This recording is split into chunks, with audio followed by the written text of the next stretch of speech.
Aujourd'hui le 7 décembre 2025. Première lecture. Le Seigneur te fera grâce. Dès qu'il t'aura entendu, il te répondra. Lecture du livre du prophète Isaïe. Ainsi parle le Seigneur, le Dieu saint d'Israël. Peuple de Sion. Toi qui habites Jérusalem. Tu ne pleuras jamais plus. À l'appel de ton cri, le Seigneur te fera grâce. Dès qu'il t'aura entendu, il te répondra. Le Seigneur te donnera du pain dans la détresse. Et de l'eau dans l'épreuve. Celui qui t'instruit ne se dérobera plus. Et tes yeux le verront. Tes oreilles entendront derrière toi une parole. Voici le chemin, prends-le. Et cela, que tu ailles à droite ou à gauche. Le Seigneur te donnera la pluie. Pour la semence que tu auras jetée en terre. Et le pain que produira la terre. Sera riche et nourrissant. Ton bétail ira paître, ce jour-là. Sur de vastes pâturages. Les bœufs et les ânes qui travaillent dans les champs.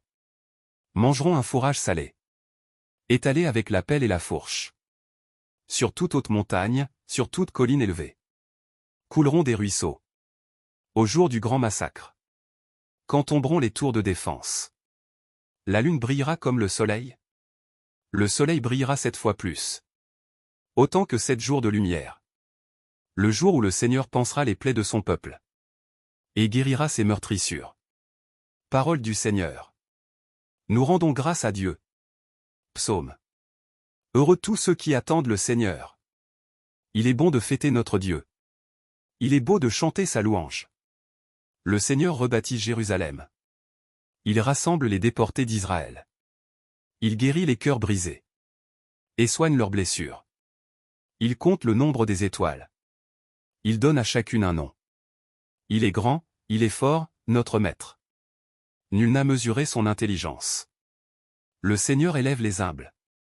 Et rabaisse jusqu'à terre les impies. Il délivrera le pauvre qui appelle. Et le malheureux sans recours. Il aura souci du faible et du pauvre. Du pauvre dont il sauve la vie. Que son nom dure toujours. Sous le soleil, que subsiste son nom. En lui, que soient bénies toutes les familles de la terre. Que tous les pays le disent bienheureux. Deuxième lecture. Le Christ sauve tous les hommes. Lecture de la lettre de saint Paul apôtre aux Romains. Frères, tout ce qui a été écrit à l'avance dans les livres saints l'a été pour nous instruire. Afin que, grâce à la persévérance et au réconfort des Écritures, nous ayons l'espérance. Que le Dieu de la persévérance et du réconfort vous donne d'être d'accord les uns avec les autres. Selon le Christ Jésus. Ainsi, d'un même cœur, d'une seule voix. Vous rendrez gloire à Dieu, le Père de notre Seigneur Jésus-Christ. Accueillez-vous donc les uns les autres, comme le Christ vous a accueillis pour la gloire de Dieu. Car je vous le déclare, le Christ s'est fait le serviteur des Juifs. En raison de la fidélité de Dieu. Pour réaliser les promesses faites à nos pères. Quant aux nations, c'est en raison de sa miséricorde. Qu'elles rendent gloire à Dieu. Comme le dit l'Écriture. C'est pourquoi je proclamerai ta louange parmi les nations. Je chanterai ton nom. Parole du Seigneur. Nous rendons grâce à Dieu. Évangile. Convertissez-vous, car le royaume des cieux est tout proche. Alléluia. Alléluia. Préparez le chemin du Seigneur. Rendez droit ses sentiers. Tout être vivant verra le salut de Dieu. Alléluia. Évangile de Jésus-Christ selon saint Matthieu.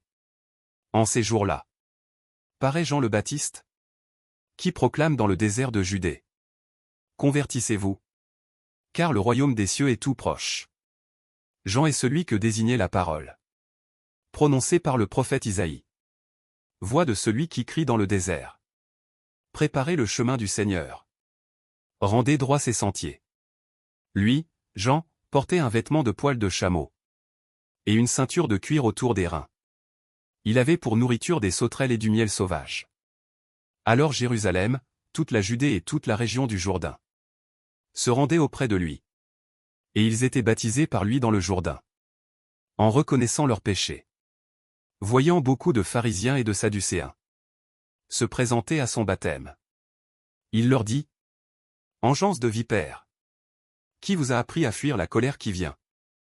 Produisez donc un fruit digne de la conversion. N'allez pas dire en vous-même: nous avons Abraham pour père. Car, je vous le dis, des pierres que voici, Dieu peut faire surgir des enfants à Abraham. Déjà la cognée se trouve à la racine des arbres. Tout arbre qui ne produit pas de bons fruits va être coupé et jeté au feu. Moi, je vous baptise dans l'eau, en vue de la conversion. Mais celui qui vient derrière moi est plus fort que moi. Et je ne suis pas digne de lui retirer ses sandales. Lui vous baptisera dans l'Esprit Saint et le feu. Il tient dans sa main la pelle à vanner. Il va nettoyer son aire à battre le blé. Et il amassera son grain dans le grenier. Quant à la paille, il la brûlera au feu qui ne s'éteint pas. Acclamons la parole de Dieu. Louange à toi Seigneur Jésus.